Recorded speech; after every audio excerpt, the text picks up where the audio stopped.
Lumilipad si Fifi sa kalawakan, isang paglalakbay sa kalawakan, napaka-wild at malaya.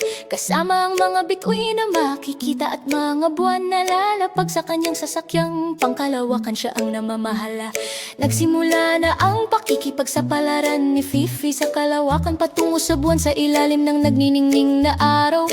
Uwat sa mga ulap, siya ay tumataas ng mataas, iniiwan ang daigdig patungo sa kalangitan. Nakikipakita sa mga dayuhan na may napakaliwanag na liwanag. Ang kanilang mga kumikinang na anyo ay pumupuno sa gabi. Ang mga kaibigan ni Fifi na may mga kulay na nagniningning, sama-sama silang naglalakbay, pakiramdam na banal. Sila lumilipad si Fifi sa malayo, Papunta sa mga bituin kung saan naglalaro ang mga dayuhan. mga bagong mundong makikita, mga bagong kaibigang makikilala. Sa kalawakan, bawat pakikipagsapalaran ay matamis.